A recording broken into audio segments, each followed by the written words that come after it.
Ka-chow.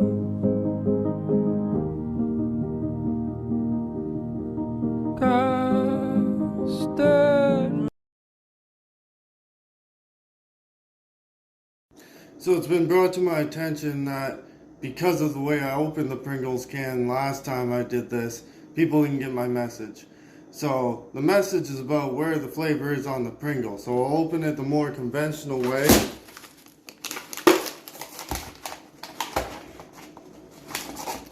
And I'll show you that the flavoring is on the back side of the Pringle, not the inside. So if you put it on your tongue this way, it doesn't work. You have to put it.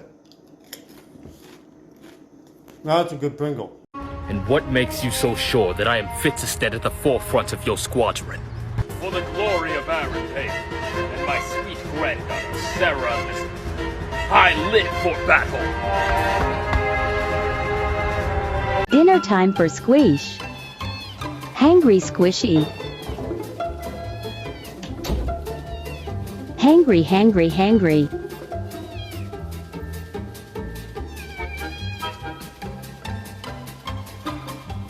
Need food now, oh. People ask me, hey, Gabe Gundecker, if there was a Wii chess in the park included in Wii Sports, what would that soundtrack sound like? So I wrote it.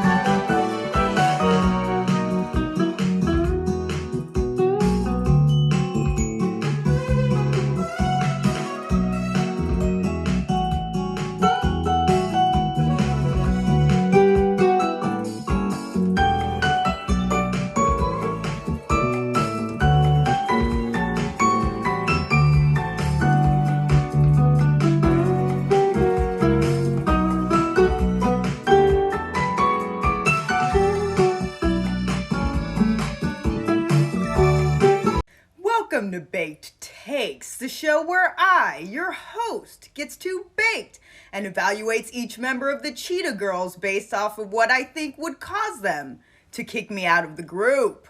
Galleria will rightfully kick me out after I show up to rehearsal more baked than her grandmother's Alaska. Chanel will kick me out after I accidentally let it slip that I would be down to clown in Pound Town with both her mom and her fine-ass fiance. I'm so sorry, but look at the material! Look at the material! Chanel's mom has got it going on! Aqua will ask me if I am religious, and I will tell her the truth. I will be booted after jokingly asking Dorinda who was in Paris and beating her ass when she answers me in earnest. Enough from the clown! Let's not blow this out of proportion. You think you could steal from us and just walk away? Yeah. Last week I started making videos trolling people, and I think I'm enjoying it a little too much. In this video I peeled a banana with a potato peeler into the recycling, and it pissed off thousands. So, let's read some comments. Bro, what planet is she from? Planet of the apps. Not. Listen, I'm not saying it's not weird, but I totally understand a mental breakdown. Not the sharpest tool in the drawer, huh? Correct me if I'm wrong, but I think it's shed. Blonde joke. Blonde joke. Oh! When blondes are left to fend for themselves. Blondes, you gotta love that moment. She was smoking those funny little cigarettes. She doesn't deserve to eat fruit. Wait till she discovers fire. Is she on medication? She can't even peel a banana. Really?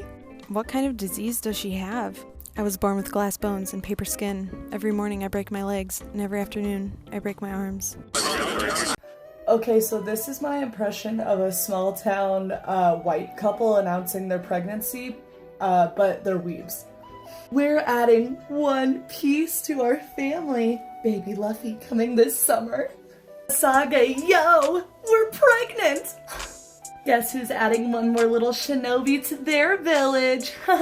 Blame it on our reproduction no jutsu. I watched Star Wars for the first time. Here are my thoughts. First 10 minutes of the movie, I'm like, where's the main character? We finally see the main character, okay? And I thought Luke Skywalker was Han Solo. I thought Luke Skywalker grew up to become Han Solo, and I thought Han Solo was like a code name. Two different people, okay? Keep that in your head. But Luke lives with his uncle and aunt, and I'm like, oh my gosh, he's like Spider-Man. Okay, Peter Parker. And then I'm like, wait, where's his like mom and dad? And then I'm like, oh, wait, I know where his dad is. I don't know where his mom is, though. So don't spoil that, okay? I don't know if we ever find out, because we also never find out what exactly Luke Skywalker, his farm is, okay? The uncle's talking about this harvest, but we don't see any crops. We don't see any plants. All I see is desert, and they live in a hole. So I'm like, what is this farm? Also, I have some thoughts on Darth Vader. Why is he dressed that way? I thought he was like the top bad guy. I thought he was the main, like the final boss, but he's just some bad guy. He's just some bad guy who wears a cape. You think the cape...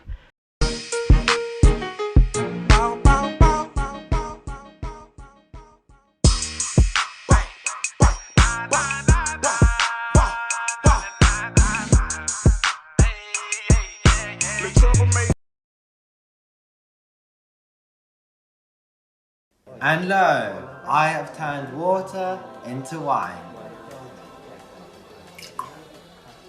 What's wrong? He's done Merlot again. What's wrong with Merlot? What's right with Merlot? Jesus? Yeah? Can you do me something else? Like what? Like a Malbec or a Pinot Noir or something? Yeah, no, I can't do those ones, I'm afraid. What about like a Rioja or... Oh, I'd have a Rioja. No, I can't do Rioja. I mean, I'd settle for like Chateauneuf de Pape. Just drink it.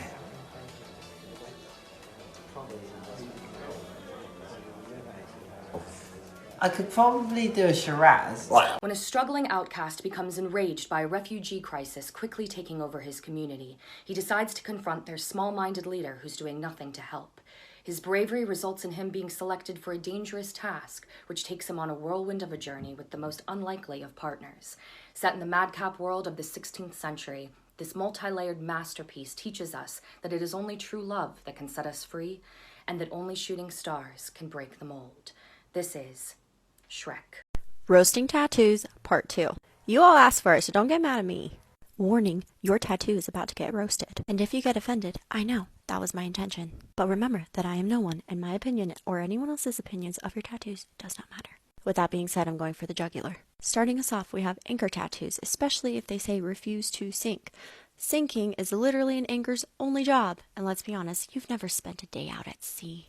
Next up, we have Roman numerals. Not only is it bulky and ugly, but I can only assume that you have never owned a calendar and you don't know any other way to remember a date. The bee tattoo. You think you're so earthy, but you've actually killed every plant that you've owned and every relationship you've ever been in. If you have a tattoo of your own first name, you have done way too much macaroni and cheese, and you need this to legitimately remember your first name. A whole ass Bible scripture. I'm not going to talk to you. I don't feel like getting gaslit.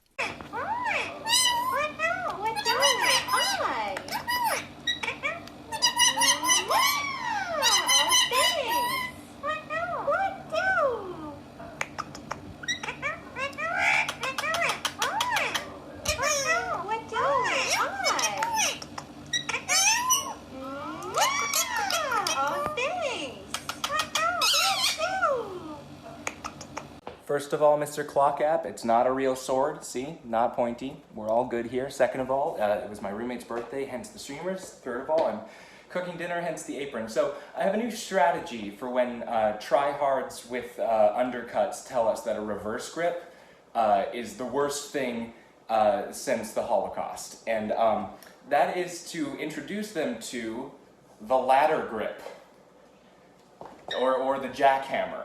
Either one.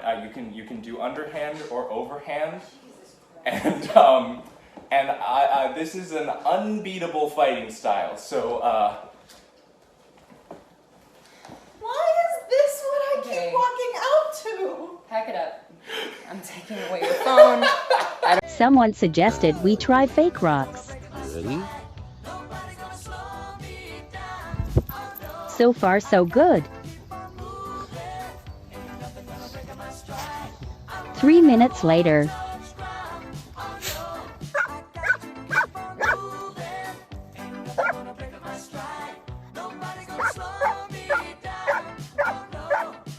"15 minutes later.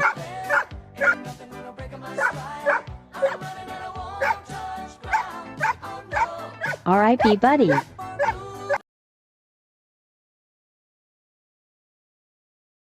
Come live with us in the palace. There's a room waiting for you. Come on, come on, come on. Just let us adore you. Hi friends, it's Cat Lady Tales. Welcome back to Cat Facts, and today I'm going to tell you a couple things you may or may not know about orange cats. For starters, there are absolutely 0 solid orange cats. All orange cats are tabby cats. This is because they carry the agouti gene, which gives them some stripes and makes them a tabby. The complete opposite of tortoiseshell cats, orange cats are more likely to be male. Only 1 in 5 is likely to be female. Orange cats, like humans, can have different various shades of red hair. This is due to the pigment known as pheomelanin, and it is the same thing that produces red hair in humans. Orange cats are also likely to develop black freckles around their nose and mouth over time. It's believed that the genetic makeup that gives cats orange fur tries to revert back to its non-orange gene, and that's why the black pops up, but they're not 100% sure. Did you know these orange cat facts? Like and follow for more! You can go back to your family now if you want to. It's alright. See?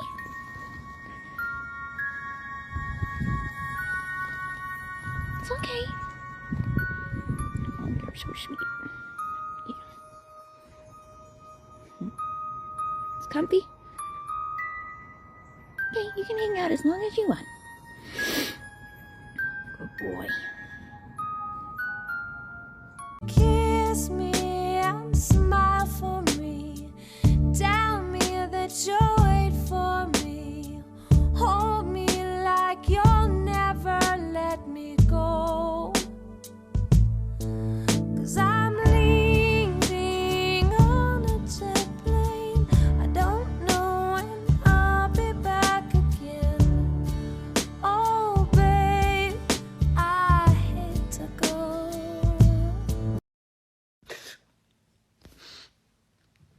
Listen, it's a good joke. It's a great joke even. But I need you to stop anyway. Tell me that you and your family use humor to cope with trauma without actually telling me that you and your family use humor to cope with trauma. God, I have so many stories. Now, putting my own to the side for a moment, a couple years back, my grandma Faith passed away. Now, this is my dad's mom, and she had 2 sisters and a brother. Together, their names were Hope, Faith, Love, and Jim. But here's the thing about Jim. Now, a really long time ago, he did some super shady business with a pharmaceutical company, fled the country for like 10 years to build churches in Panama. Anyway, point is, family has very complicated feelings about Jim. But because he built churches, that apparently makes him a pastor. So, people asked him to give the eulogy at the funeral. In it, he says, "I've lost my hope, now my faith is gone, and all I have left is love." Because she was the only one still alive. They start carrying away the casket. 90-something-year-old Love is hobbling along just behind it when all of a sudden she trips, falls flat to the ground. Everyone starts calling 911 except for my dad, who turns to my mom and whispers, "Well, looks like his love's gone too." At his mother's funeral. Here's another ball I found rolling down the street at work. Are you ready? Go get it! You dork.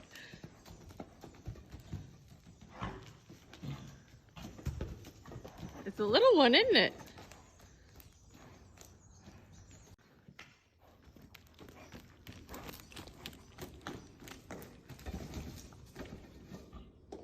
Whoa! Nice toss.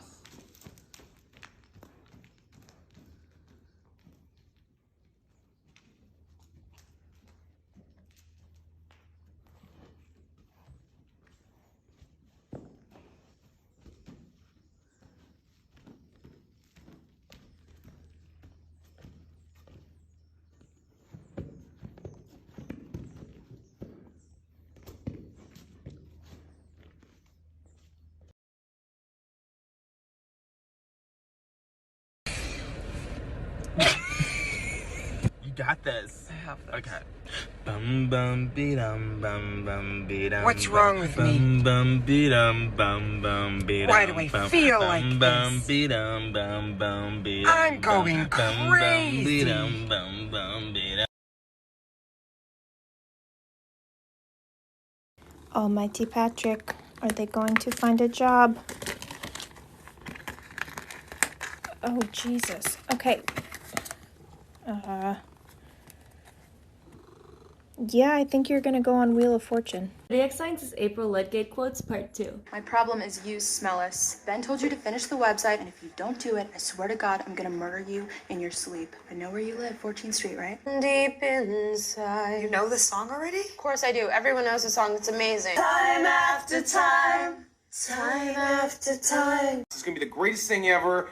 Someone will die. Of fun. And of murder. There's gonna be beer, pumpkins. Bloody goblins. Fake ones. It's gonna be awesome. Kind of hate most things, but I never really seem to hate you. So, I want to spend the rest of my life with you. Is that cool? It costs $200 to get certified. I wanted to make fun of stupid people while I get drunk. My two true passions. Make sure you don't have to go to any meetings. If anyone comes to see you, I'll scare them away.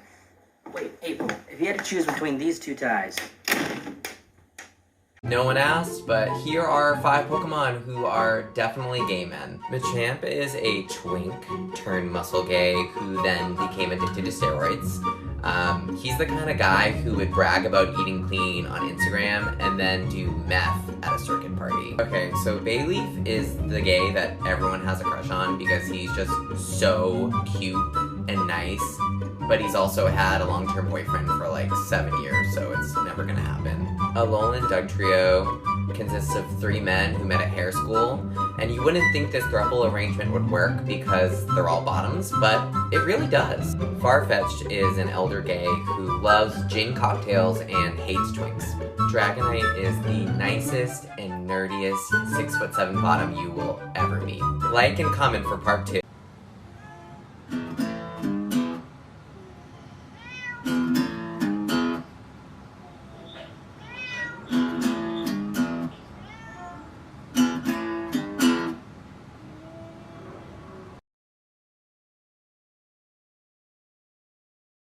I can't believe I'm doing this. This is my impression of a small town white couple announcing that they're pregnant, but they're weebs. Part 2. Link, start! No games here. Baby Kirito is arriving this fall. Guess which team is putting the baby bump in bump set hit? It's us. Time to place your bets on whether or not this little gambler will be a baby boy or a baby girl. This womb shall know pain. I'll be giving my best almighty push. August 21st.